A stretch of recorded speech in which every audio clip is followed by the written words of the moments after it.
You're on mute, Marie. Okay.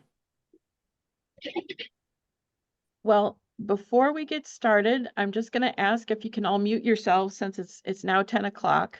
I want to allow plenty of time for questions at the end. I'm sure there's going to be a lot, and I'll do my best to answer them. So, good morning, and thank you for coming to my journey through RootsTech 2024 Recollections and Revelations from me. This was my first time attending RootsTech and in person, so it was really interesting to fly out there and get to see everything in person. Are you all seeing my screen, by the way? My PowerPoint or not? Yes, we are. You are. Okay, there we go. So a little overview. I was in Salt Lake City, Utah from February 29th to March 2nd for RootsTech, and I had travel dates on either side of that. For the first day, I did 3 classes, 1 workshop. Second day was 5 classes, and the third day they only did 4 classes, plus the general sessions. And then I did want to show you some of the expo hall that I got to see. So first impressions. This was my first impression of the Salt Palace. I didn't realize when I was walking up to it that that was actually what it was. And I saw all these signs and it was just like, oh my gosh, this is a little overwhelming for me. But that was the thing. There were over 15,000 people in person in attendance. So it was a lot of people, but it's a really big location for those of you who haven't been. And the people who organize it just couldn't be, nicer or more helpful. I really recommend, if you have a chance, I really recommend going in person because it's just such a great experience. So I tried to do the classes I tried to do were going to be more along the lines of something that would be useful for the OCPL genealogy group. And so the first one I did was, where did you find that? Effective searches on family search. Now, this was the only hybrid class I attended. The rest were all in person. So they're not recorded, but their handouts are on the RootsTech website. So this was with Debbie Gertler, who's the research specialist at the Family History Library in Salt Lake City. And the biggest takeaway I had that was something I didn't know was that on Family Search, you can utilize the search images option to find and browse records that are not yet indexed in the Family Search catalog. This is where any newly digitized images go first. So you can't necessarily search by name, but you can search by search by location and other keywords. And you'll have to browse through the images, but it's a great option if you're not finding something in the catalog. Look here. So the next one that I attended was From the Ashes, Reconstructing American World War I and World War II Military Records with Melanie McComb, the senior genealogist at the American Ancestors by the New England Historic Genealogical Society. And it was really interesting to see the recovery efforts they've been making, the progress they've been making in recovering these records. As the recovery of the charged records is still ongoing, and they are currently able to use digital enhancement to recover fragments of documents previously thought to be lost. So it's those charred papers that if there's like it's really blackened on one side from the fire that happened, they're able to use that computer enhancement to make out, ink that might still somehow be present that's too hard for the naked eye to see, but a computer can get a better visual on it. Then the next thing we had was general session, and this was day one's general session. And this was the screen they had up when you went in. And I will say, even though this was a really big room, I don't think all 15,000 of us were in it because some people opted to visit the expo hall instead, and more on that later. So the opening, which happens before, I I'm not sure that this part is on the recording that you can watch on the RootsTech website, but the MC had announced the relatives near me activity that you could opt into. You could opt into sharing your location on your phone or tablet, and then your relatives that were attending in person could also opt in to sharing location on their device, and then you'd be able to find each other more easily at RootsTech, which you can imagine 15,000 people, it's hard to find. Sometimes it's hard to find the people that you don't know yet. Um, so it's a new feature of the RootsTech app for 2024 that allowed you to opt in. And it really, I saw it working, on the second day. So, but I discovered that I had 9,274 of my relatives attending RootsTech. Now that was both virtually and in person. So of course, my closest relative attending RootsTech was my mom, but she was watching online from Syracuse, New York. But I'll show you at the end that I did get to meet a cousin.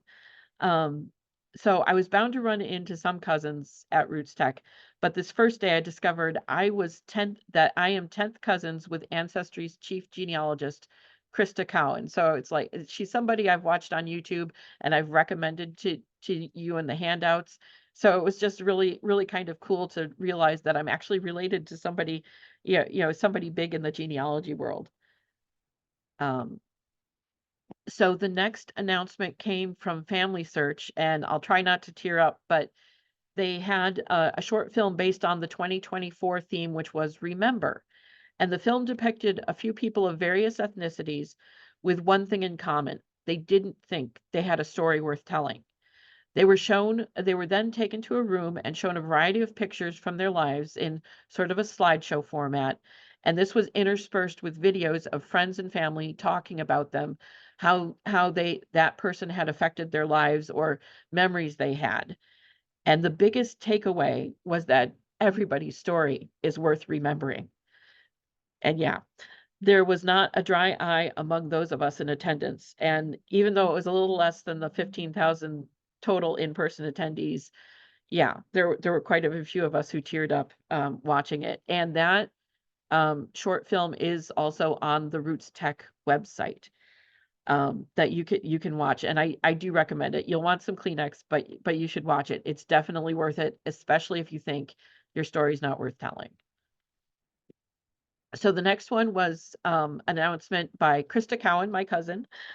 She introduced Ancestry's newest slogan, "It's a family thing," as well as the addition of My Ancestry Feed and Ancestry Pro Tools, which are new this year. A free feature, My Ancestry Feed, allows you to better connect and share with other relatives that are on Ancestry. No matter what subscription level they have, you're able to share with each other. And one option in your feed that was my personal favorite, or is my personal favorite, was the option to share family recipes and the stories that go along with them. Now, the other one, Ancestry Pro Tools, that is a membership add-on at $10 a month, although they do have a code where you can opt to try a free trial for a month, and then it would start the $10. So there's a 1 month free trial period that you can do. But the Ancestry Pro Tools are meant more for more experienced researchers, but a key factor I liked was that you can more readily identify duplicate entries and correct any mistakes that you might have made early on in your genealogical research. So then it was time. I did have we did get a break for lunch, but it was just it was really interesting to try and take everything in that first day. So after lunch, it was time for my first afternoon class, which was Leaps and Bounds, Records and Methodologies for Big Moves in Genealogy. And I know some of you have been interested in methodology. So this was with Carrie Morris, manager and senior genealogy researcher at forever.com. And they have a lot of genealogists working with them. This is a company. And I will say that a lot of the in-person classes I attended tended to be from a vendor who was at the expo hall, and so they would let you know, um, It's like, and we're at Expo booth this if you want to learn more, but it was never taught as an infomercial. It was always, these were, they were really interested in sharing information and helping you get better in your research. So the biggest takeaways for me with this one was that in searching for marriage records, check for, and she used the term Gretna Greens, which, if you don't know, Gretna Green is a location in Scotland that's just over the border from England. And until the children needed their parental consent to marry before the age of 21. And so they could go to Gretna Green and avoid, those under 21 could go to Gretna Green and get married without parental consent. So there are, and Family Search Research Wiki has a list of Gretna Greens that you can look up. But you check for surrounding areas for a marriage record and you might just find it. The other interesting thing was that artificial intelligence is now to the point where they can help, and it's in early stages yet, but it can help transcribe documents with older handwriting. And we will be doing a program on older handwriting, being able to decipher older handwriting in the fall. But this was interesting that artificial intelligence is getting to the point where you can actually make out what all those, squiggles and squirrels are. Um, so the next one, I actually had signed up for this class, but then there was a glitch with my registration and I wasn't signed up for it, and I ended up on the waiting list. There were about 25 of us on the waiting list and 18 of us got in. So I was really glad for this one because next month we're going to be learning about preserving family photos. So this was Picture It, Photo Identification and Preservation Workshop. It counted as a double class, which is why I only did 4 classes on the first day. Because this one went till 5:30. So the speaker was Sherry Daniels, Director of Library and Archives for the National Society of the Sons of the American Revolution, and she was just wonderful. She and her assistant were just wonderful, wonderful, and helpful. So, biggest takeaways, things that I didn't know was that taking a high resolution image of an old photograph instead of scanning it, so using a good camera to take a picture of an old photograph, especially those that might be daguerreotypes that are in a casing, like in a little booklet. Um, that is a better method of of making a copy of that photograph rather than scanning it. And you do want to save those digital images ultimately as TIFF images.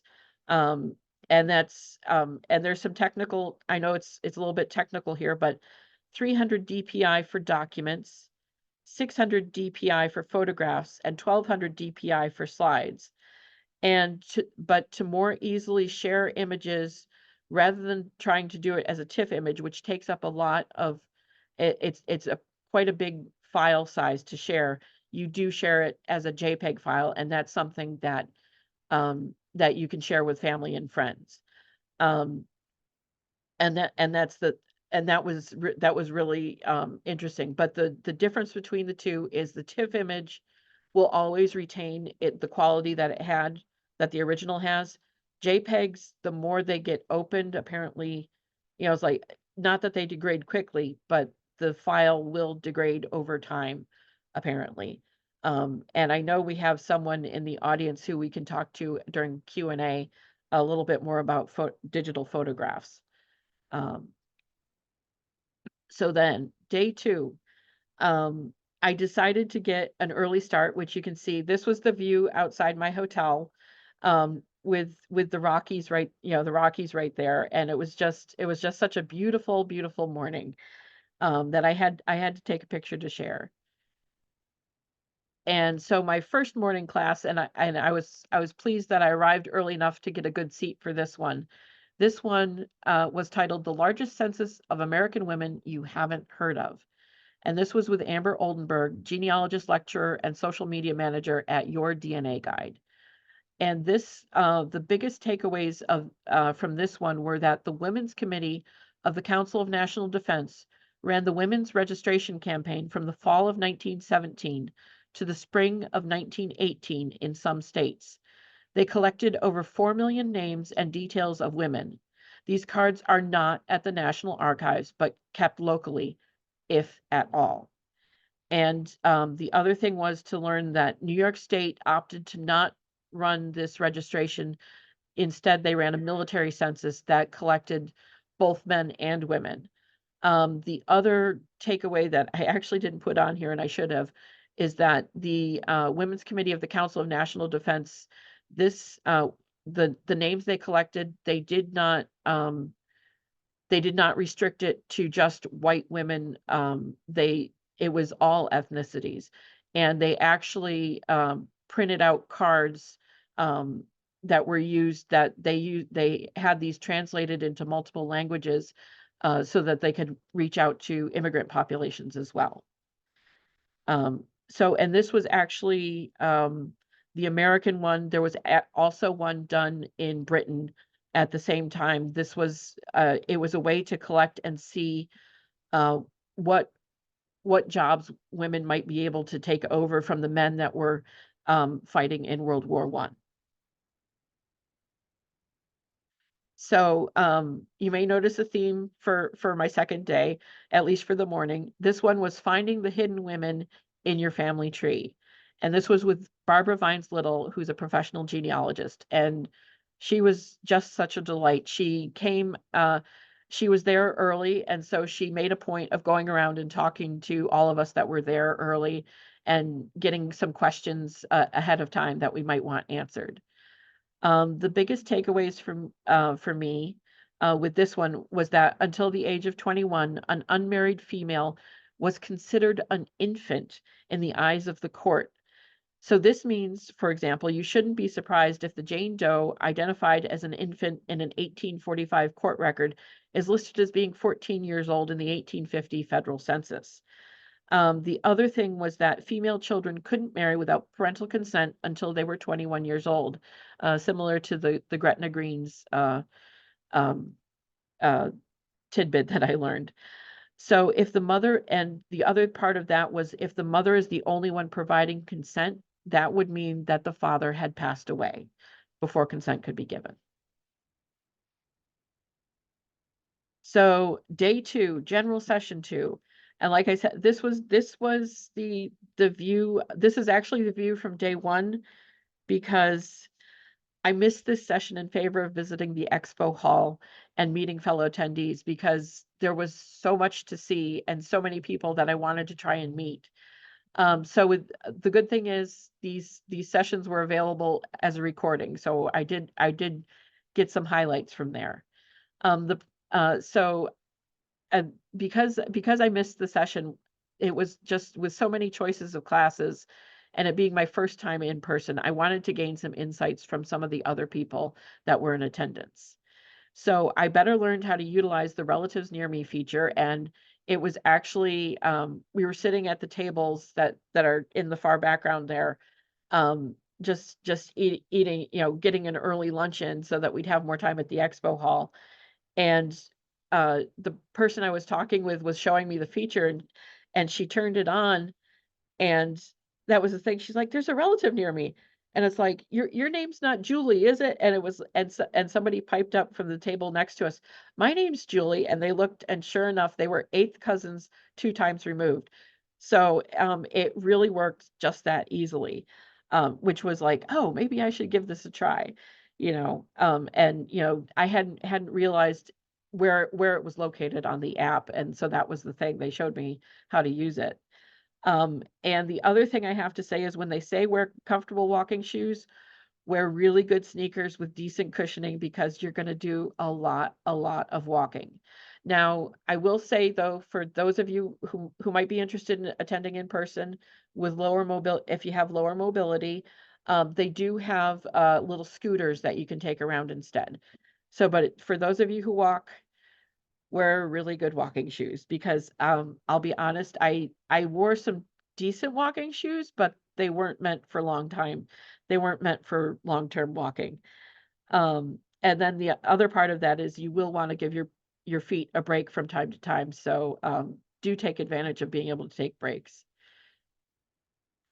So the first announcement at the second session was from MyHeritage, and the announcements, among the announcements was including the new DNA ethnicities they'd released, as well as the artificial intelligence biographer, artificial intelligence record finder, and the DNA test upload option, as well as oldnews.com, which is the best I could tell seems to be their version of newspapers.com. So it's another site it's another option for viewing old newspapers. The biggest takeaway for me from this one was that artificial intelligence is really cropping up everywhere. And when used properly and constructively, it can be quite beneficial, as I saw with the burned military records, that they're able to restore lost text that they thought was lost. So I'm definitely going to be researching more about AI and genealogical research for a future topic. That probably won't be till next year, though, I have to admit. Um, so the second one I was really excited about. This is the American Ancestors 10 Million Names Project, where they are, the 10 Million Names is a collaborative project dedicated to recovering the names of the estimated 10 million men, women, and children of African descent who were enslaved in pre- and post-colonial America, specifically the territory that would become the United States between the 1500s and 1865.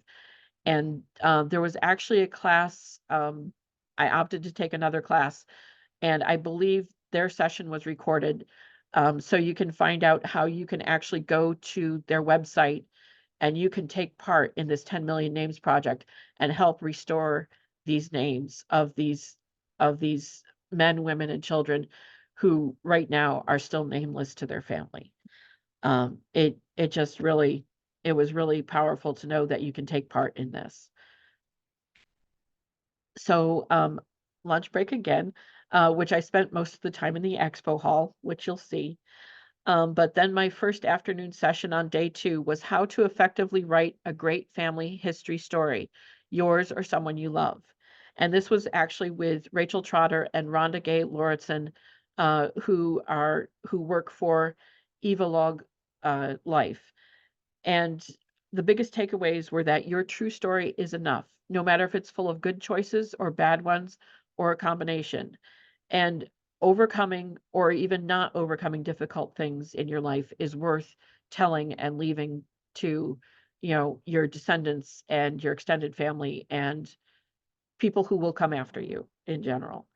Unlike creative fiction, which tends to start in media res or like right in the middle of an action scene, um, your story, your personal story should start with the where and when of your story to help set the tone. And you'll see that we've got a few more of sharing family stories. We're going to be doing there's actually going to be a 2-part writing your family history in October, which is Family History Month. I will share more about that later. The second session I did in the afternoon was making a genealogy storybook. And this is an example of one person who you can see right on their title slide. They were booth 1609. And it was like, oh, okay, I know where I can go to find out more. And all the booths were there weren't over 1,600 booths, but it felt like it. But they started in the hundreds, but so yeah, there were quite a few vendors to see. But back to making a genealogy book. This was with Allison Armstrong Taylor, who's the owner and creative director at Pictures and Stories, Inc. The biggest takeaways were to know the purpose of why you're writing your story. Is it to create curiosity, turn hearts, or to highlight aspects of your family history that will entice others to delve into genealogy research? And the story you're telling doesn't have to be perfect. One example was creating a short story for a 5-year-old grandson about his namesake. And another was a book that included a simple 5-generation pedigree chart. And there were pictures and vignettes of each of the people that were were in the chart. And that was a simple way. And that on that title slide, that page is actually from that book. So it was just, and you can see it doesn't need to be huge. It was just the one picture and a short few paragraphs about that person. So this was the third afternoon session, and I'll admit this one was partially for me for here as well, because it was 10 tips for finding your New York ancestors, and I figured I should find out if there's any tips that I don't know. This was with D. Joshua Taylor, who is the president of the New York Genealogical and Biographical Society. So biggest takeaways were that you need to understand the geography and how it may have changed. So looking for historical and modern jurisdictions. So those, those county lines could have gotten redrawn, and all of a sudden your ancestor was in a different county, but they were in the same town, and that kind of thing. Name changes happened. I know, for example, Baldwinsville, the town that I grew up in, at one point was named Columbia. And so that's the thing, is that, without knowing the history of an area, you might miss something in your genealogy research. So New York State is apparently notorious for its decentralized record keeping, meaning not all records are housed in Albany. And that was like, oh, I should know that. That's something I should definitely know. Um, before recommending that people go straight to the state library in Albany. So the other thing is that before 1835, property records were not mandated by the state. So, but there are land records, but it's just they were not mandated. So you may have a hard time finding those. So day 3, as you can see, best laid plans, because up till this point, I had not opted to go to the family history library, figuring I would go on Saturday because there was going to be extra time because Saturday ended early, and there'd be extra time to go to the library because it was going to be open till 8 o'clock. And then this happened, which for Salt Lake City, when it's heavy, slushy snow, caused cars to skid all over the place. But let's delve into the day before this happened. So my first morning session was finding substitutes for vital records. This is something we come across all the time with genealogical questions we get here at the library. People trying to find ancestors who were born or who died before that 1880 start date. So this was with Peggy Lauritsen with National Register of Historic Places and the Historical Marker Database. And the thing is, biggest takeaways for me from this one was that don't assume that married couples attend the same church. Men would sometimes attend the one that allowed them to most easily socialize with other businessmen in town, whereas the women were looking more for, might have been looking for more of religious learning, for example, was what she shared. The other thing was that tax records may be some of the hardest to use, but they can tie an ancestor to a specific time and place, especially between census years. I mean, luckily in New York State, we have, we kind of alternate with the federal census, and it's sort of every it was sort of every 5 years for a while. But with the tax records, the thing she said was, don't forget, tax collectors come every year. So yeah, tax records are definitely something worth checking out if you're having trouble pinpointing an ancestor. So the second morning session was one that's near and dear to my heart because I love learning about family recipes.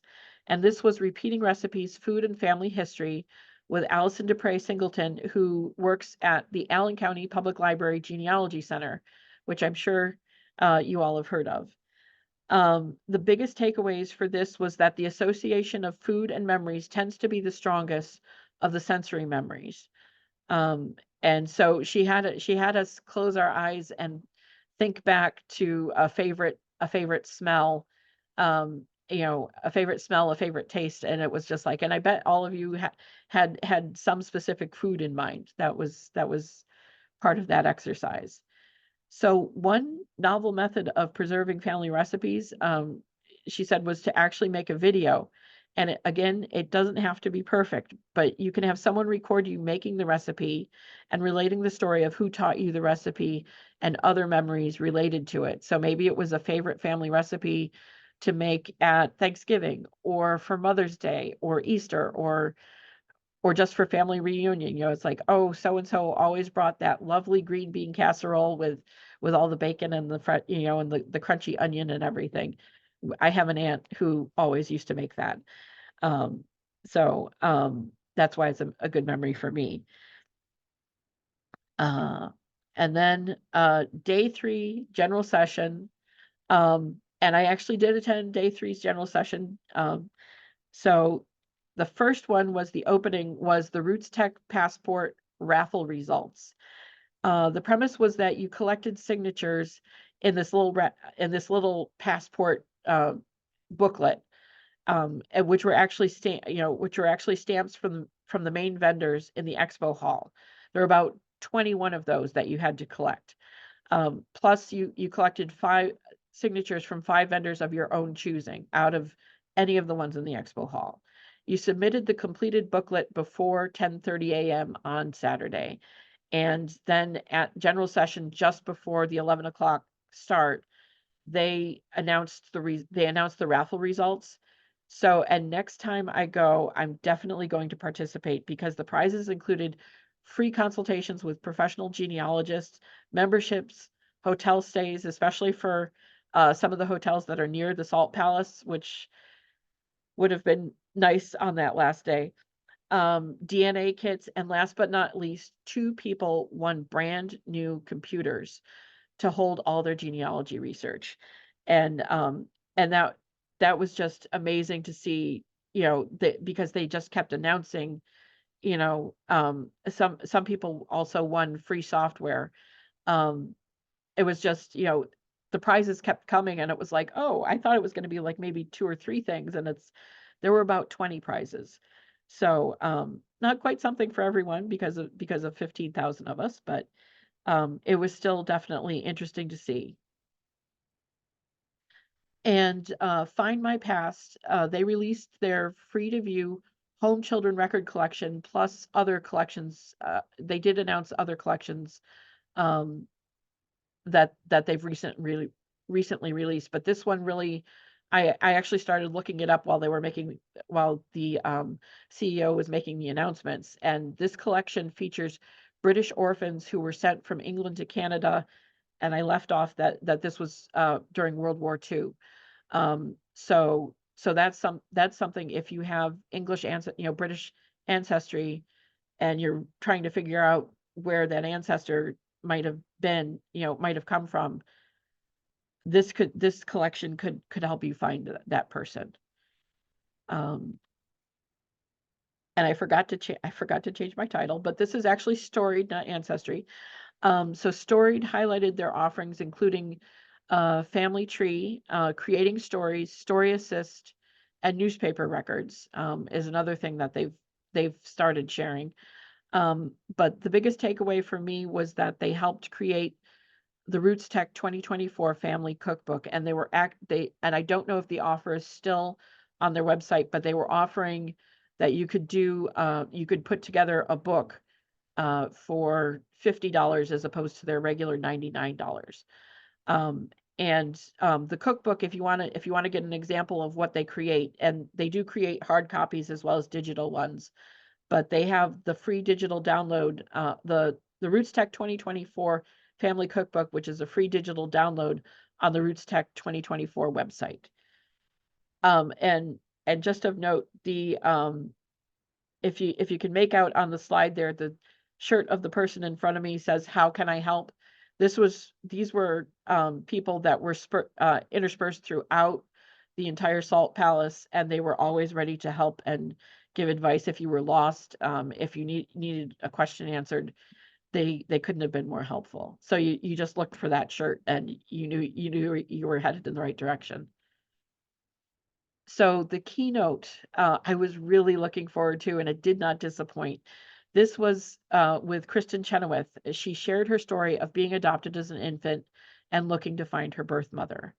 And she shared how getting to meet her birth mother and being able to thank her for providing her with the opportunity to be raised by the Chenoweths, who provided her with the opportunity to become the person she is today. And she also sang 5 songs, and it was just I love musical theater, and I love music in general. My sister's a musician and singer, so this was, she sang 5 songs, they were beautiful songs, and I don't know if you can tell from the video, but we gave her a standing ovation every single time. She was just that good, and she's just such a delight to listen to, both her speaking and her singing. So, my next one, actually ties into a question that, a genealogical question that I've been, dealing with, where it's parents who were born in Russia, Jewish parents that were born in Russia, got married in Russia, but came here and had English names, and trying to help the person figure out, what their original names might have been. So this was Yosef Yosel Yechiel Joe, Navigating the Complexities of Jewish Given Names, with Ellen Cowett, who's of soul-searching genealogy and historical research. And I didn't realize, but there are several names, one that parents call someone, one that their people call them in general, and one that they acquire themselves. The great thing was, Ellen showed us that the Jewish Gen website has a database with a name lookup feature where you can locate potential Jewish names from a quote unquote English name, and vice versa. And so it was really great, because it turns out that the person that I'm researching for, the one ancestor's name was Harris Rosenberg, born in Russia, and I know for a fact there's no H in Russian. And it turns out his first name could be Gersh, Gersh, instead of Harris. So that gives us, that could, end up providing the key to unlocking the records across the pond. And my second afternoon session, which was the last session of day 3, was how to organize and pass on your family history, with Kelly Bergheimer. And so the biggest takeaways were to answer the questions: what motivates you to do genealogy? Who are you preserving it for? The next generation, extended family, or an archive or a library? It depends that, your answer will make it more obvious, how you might want to organize your research. And the other one, I sort of knew this, but a big takeaway that I wanted to share with you was that Allen County Public Library, the Genealogy Center, they prefer a digitized version of your research and genealogy, but they will take genealogies and genealogical research, and house it in the Genealogy Center. And definitely, I'm sure digitized takes up less space than physical. So that's how that makes sense. And so next, the expo hall, and I lovingly call it the Expo Hall of Wonders, because there was so much to see. And this is just one shot of the expo hall. You can see in there we've got ancestry, and then there's Find My Past, and just in the right hand corner is the start of the Family Search giant booth that they had. And there you go. There's that. There's Story. There was My Heritage. But they did provide seating. As I said, you do need to give your feet breaks from time to time. You'll find you need to do that. But it was just amazing, the number of people that were there, and then the number of people that were being so helpful. So this was the My Heritage booth. And as you can see, they were this was great because they were offering sales on their DNA kits, only $39 as opposed to, I believe these are normally between $79 and $99. Somebody can correct me if I'm wrong. I've been doing a few of these, so my prices might be off. And this day 3, I finally met a cousin. This is Gail, and she is my 9th cousin, one time removed, and she lives in Utah. So the great thing is we know the next time I go, we'll be able to have a longer visit because she always goes to RootsTech and she lives right next door. Well, relatively next door. She lives in the next town over. But I had to show you, it's like I was successful. I met a cousin and we were so happy to meet each other. And this is just a little bit more of the expo hall. In the center, you could see that was my attendee badge, and these ribbons were ones you could collect from each of the booths. They had them, and some people had the ribbons going down to almost their shoes. Mine only went down to my knees. But this was getting to meet the different vendors. There is on the left pictures and stories. That was the one who ran the session, the class that was writing a genealogy book. And then here's storied, and this is they shared a sample page from the cookbook on this poster, but that's the thing.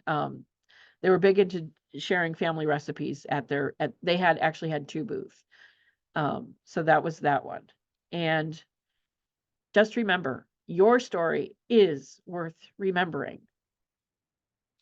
So any questions or comments? And these are our upcoming events in April. On April 12th, it's going to be Crafting a Silver Legacy, Unveiling the Oneida Community's Influence on Oneida Limited. That's a local history one. And then April 26th, our OCPL genealogy group is going to be Capturing Memories, a guide to preserving and protecting your family photos, which is a kickoff to Preservation Week, which is the following week, April 28th to May 4th.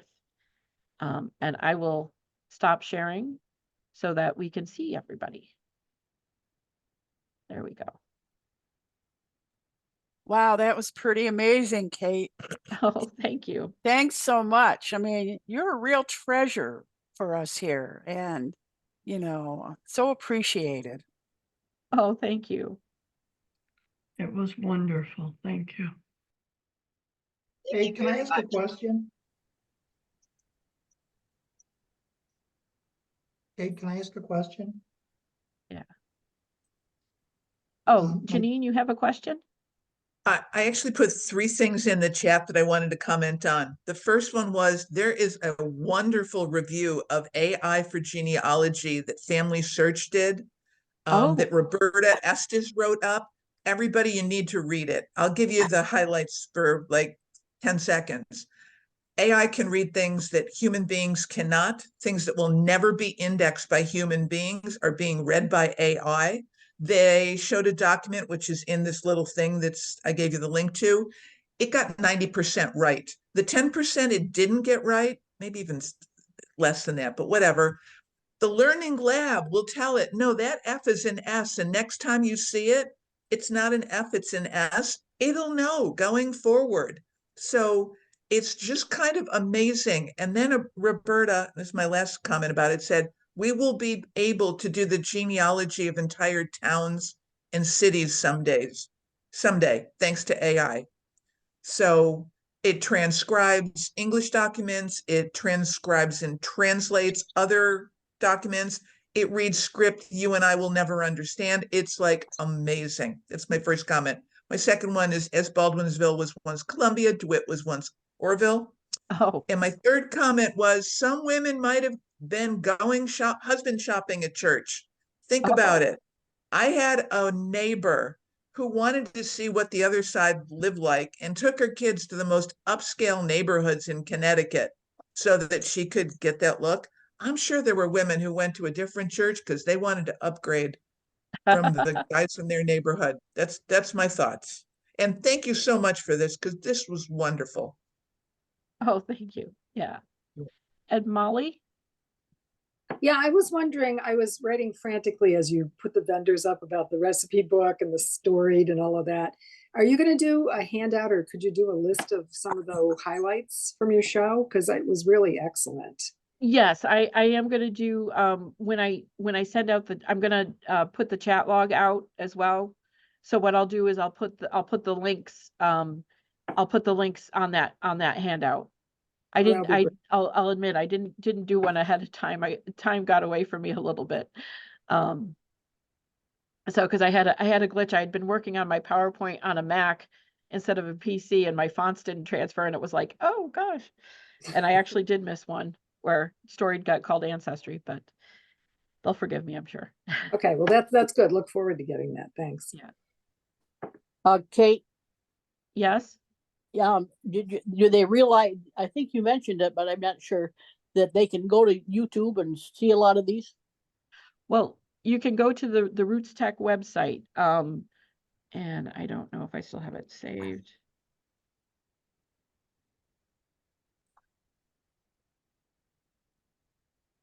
It won't let me type it. So, but the RootsTech website, which I believe is rootstech.org, correct me if I'm wrong. It's not letting me paste it in without being gobbledygook. So, but I'll make sure I'll make sure I include it in the chat log that I'll send out later today. But on there you can view, it'll give you the links to the YouTube for any of the ones that were recorded. So that very first one that I went to, the effective searching on family search, that was recorded. Any of the other ones I attended were not recorded, but they do have, a lot of the in-person ones have handouts. Some even provide copies of their slides. So they're definitely worth, looking. Oh, thank you, Caroline, for putting that in. Yes. Yes. Oh, Jerry, you had a question? Yes, well, Kate, wonderful presentation. First of all, thank you very much for sharing all this with us. My question that I have for you is, were there any enhancements or changes in being able to access some of the information that's only available online with the uh, library in Salt Lake City? And if the answer is yes, would those features or functionalities be available through the main library for our use, or what would be the best way to source that type of access? Thank you. Okay. You're talking about the things that are locked down to the Family History Library in Salt Lake, Yes. those resources. They didn't state that I know they're working on digitizing, and because of the, because we can't always get the microfilm now, they are working on digitizing it. So I think I did mention, but the first place to go for anything digitized that's not in the catalog, is that search images, and you can search images or search books. But the other thing is, if you find a resource, we can always check and see, if you're local to us, we can check and see if we can get something interlibrary loan for you. And we can do it that way. Thank you very much, Kate. Okay, sure. Yeah. Kate, I had a couple questions and a couple comments. I too am a relative of Krista Cowan's, so I guess that makes us cousins, right? It makes us cousins. Oh, wonderful. But I'm just kind of thinking and doing the math, especially in the 19th century, people had 10 kids who had 10 kids who had 10 kids who had 10 kids. So by the time you're a 10th cousin, there's probably thousands or maybe tens of thousands of 10th cousins, right? Yeah, true. And I didn't catch the name of that video about everyone who has a story. It's Family Search did it. It's called Remember. Okay, remember, okay. And I've already tried the MyHeritage Old News, and what I did find is that, and I did it on a library version, is that it included newspapers that I didn't find any other place. Oh, great. So like, on newspapers.com or newspaper archives or whatever. And it seemed to be a lot of, I'm going to say, smaller type newspapers. Oh, good. Or, excuse me, or newspapers that, weren't the primary newspaper in a particular place. So, and I did find, quite a few things, new and unusual, interesting things on that website. Oh, great. And I'm wondering if you know if the 1917, 1918 New York State military census is available. I'm doing some more checking on that one. I believe when I didn't get to ask her a question because there were so many questions that were being asked of her.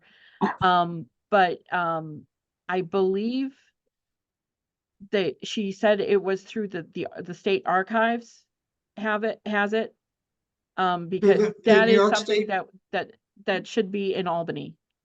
Okay, but it may or may not be digitized. It may or may not be online. May not be digitized yet. Because it's an ongoing project right now to get everything digitized. Okay. Yeah. Okay, and if you heard the number, I'm just curious with the number of, I know last year online, there was more than 3 million people. Have you heard what the online number of people was this year? I'll be honest, I didn't. I know it was over 198 countries though. Okay. I was more curious about the number of in-person attendees because I didn't think it was right. It's like, how can there be over 15,000 people? And it's like, once I got to the Salt Palace, it was like, that's how there could be over 15,000 people with 3 floors to choose from. Yeah. And just another comment I noticed is I listened to maybe 15 or 20 of the presentations. And what I did notice was that several of the presentations that were given, I had seen other times because, these people give the same talk 20 times, Oh. And I'm kind of wondering that if they come to this event and give a presentation, that it has to be a totally new presentation. You know what I mean? So. Yeah, well, I know I discovered that the Allen County Library one, the one on family recipes, that is one that they've done before, because it's on their website. Okay. So it was a little bit different though, and like being able to ask questions really helped because you get new questions each time, I think. Right.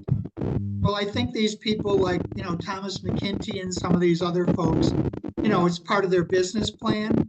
So, they give the same talk, 20 times a year to various parts of the country. And I believe both of the talks he gave were both ones that I'd seen other places. Oh, okay.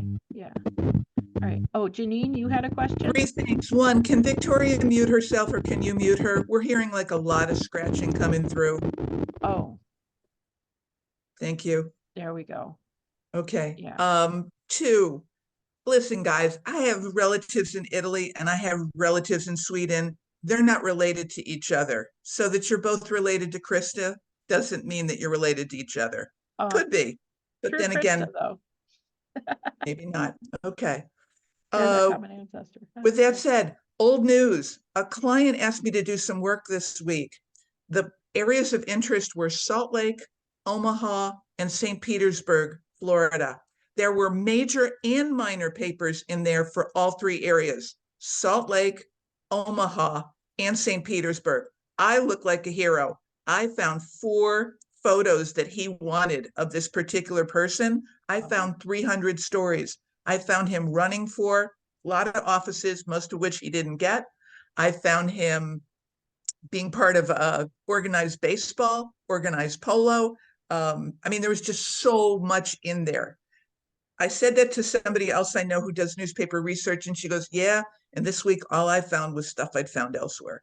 So I had an incredibly successful trove of like 300 things on a single person, and somebody I know got nothing new. Mm-hmm. For what it's worth. Okay. Thank you. It's worth checking out. Oh, yeah. Janine, thank you for your point. Your point is well taken. I agree with you. Just for the rookies in the area. Yeah. We'll figure it out.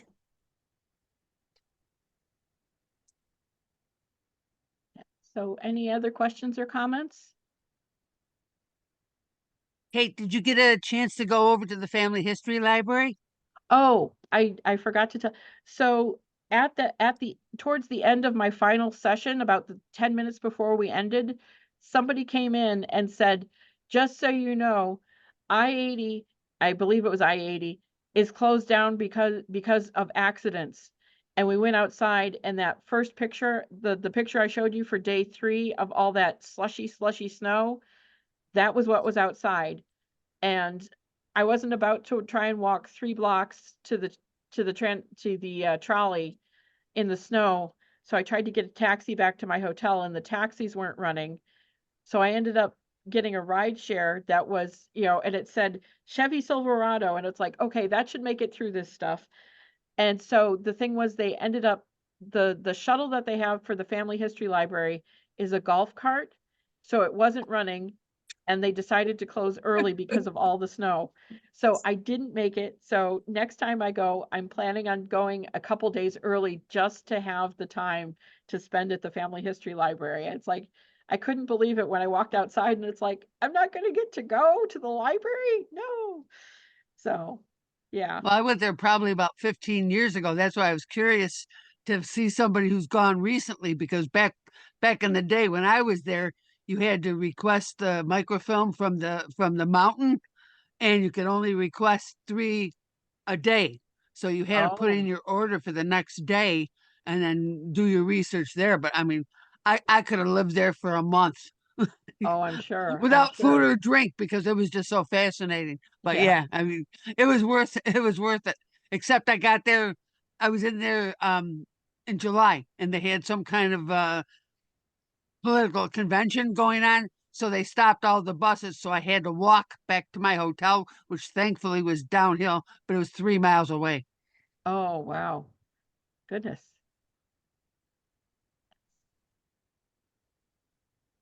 All right. Do we have any other questions or comments? Thank you again. I Oh, don't mind. Caroline? I'll share a little. You guys are probably I know you're way ahead of me in things, but there is a guy in Fulton who has a site, fultonhistory.com. He started out with postcards, and he does have a lot of small newspapers in there that he's scanned, I guess. And I have found things that I haven't found other places at Yes, his site. he's great. And actually the one that I attended, that was the 10 tips for finding your New York State ancestors. He actually highlighted Fulton history. And some people were like, wait, what's that website again? What's that web? And I was like, yes, it's Fulton history. Yes. Those little places where people have done a lot of work, sometimes you can just find a gem that you couldn't find elsewhere. Yeah. Yeah. By the way, I tried to get Tom Triniski to be a speaker for a local genealogy group. He will not. He is just shy. He's too shy. And Kind of figured that. No. he said, I might appear anonymously, but you can't identify that I'm in the audience. I'm like, what? Oh, Anyway, goodness. I promised him softball questions. He could even write the questions in advance. He still wouldn't come, He still or still wouldn't Okay. appear as an acknowledged person. So thank you for all he does, but Yeah. he's not public. Well, He's thanks not for public. confirming that, because I kind of thought maybe it was, but I wasn't sure.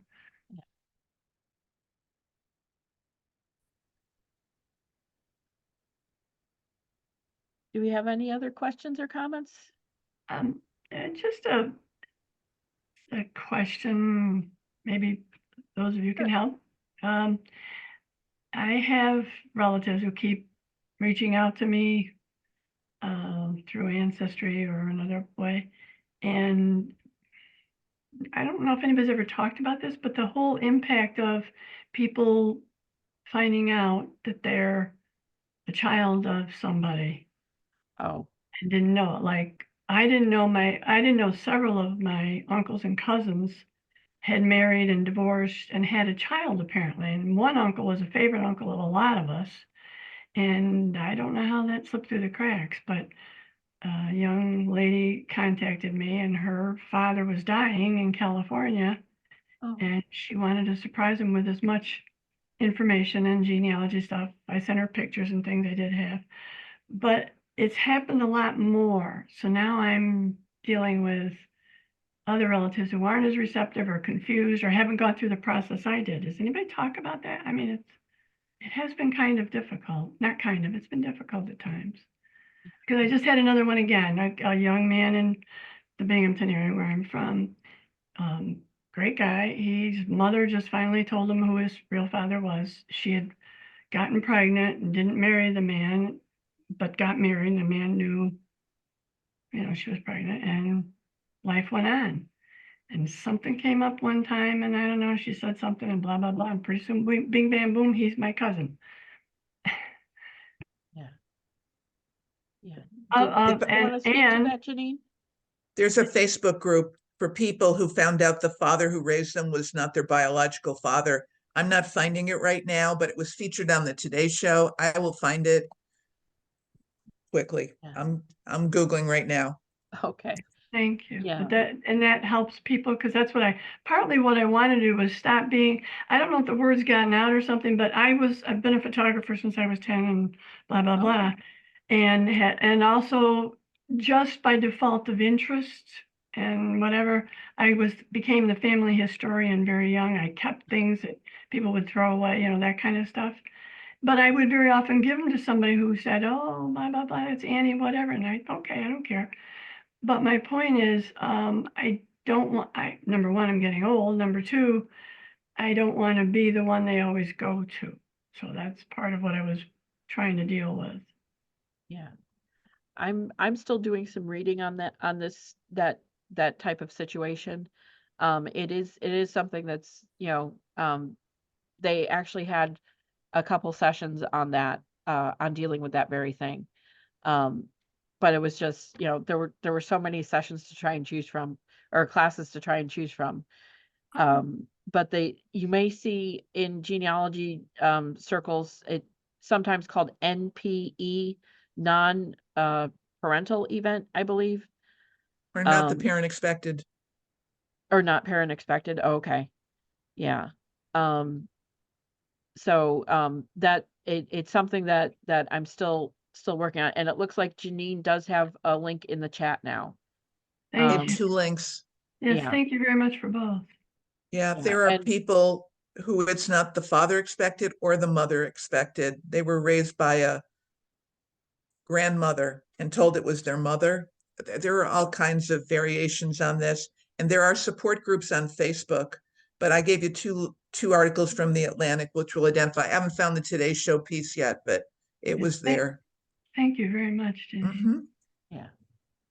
Thanks, Janine. Well, and that is I've had the same thing, Caroline. I've had people contact me, and it puts you kind of in a precarious situation because you don't want to cause trouble in your family, especially if you have a good idea of who it might be.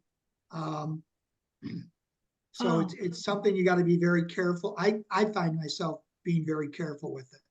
Thank you. I wish I had this conversation 4 years ago, because that's exactly what happened. A young lady in Massachusetts contacted me and was all excited, found out who her real father was. This is another cousin who never had any kids, according to the whole family. He was dead and his wife was dead, but my cousin, his brother, was alive, and she and I are very close. I called her, and we're very close, and she got upset with me. And then we waited a while, and then we talked to each other again, and she was still very upset. Finally, the girl made arrangements anyway to go to California and see other people, other of our relatives, and she finally agreed to meet her, and then everything was great. They loved her, and because he never had children, so it was kind of neat to meet an offspring of his. That's what she ended up loving.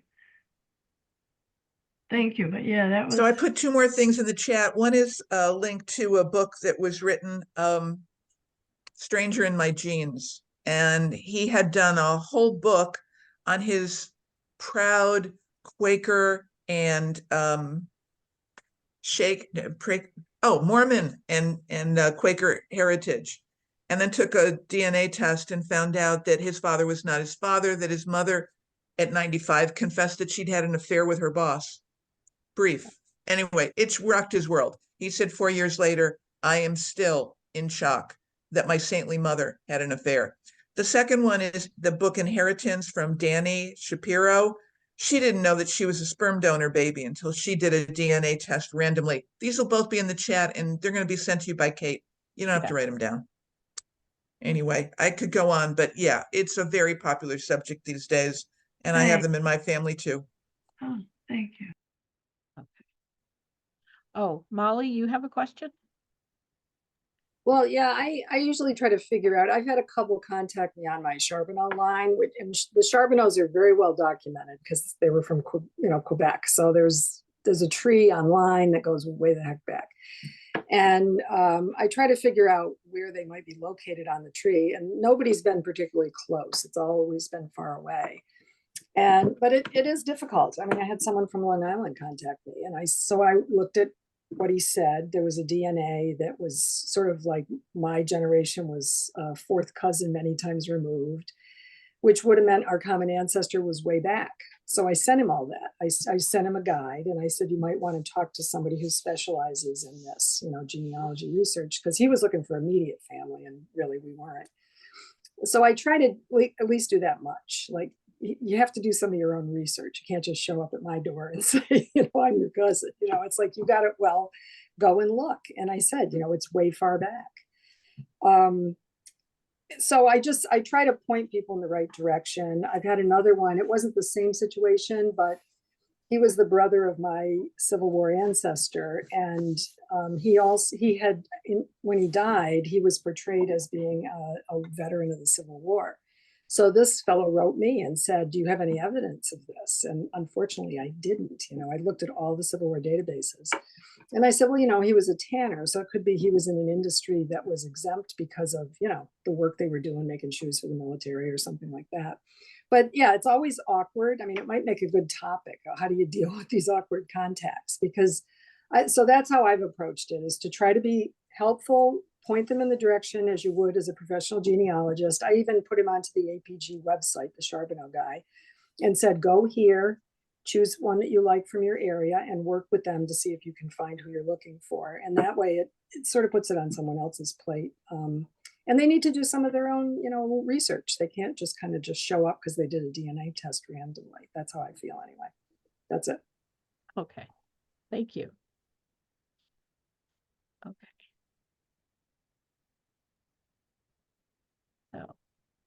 So if there's no more questions or comments, we're a little over time now.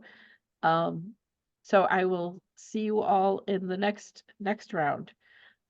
There's a local history one on April 12th that deals with the Oneida community, which was a utopian community in the 1800s, and their influence on Oneida silver.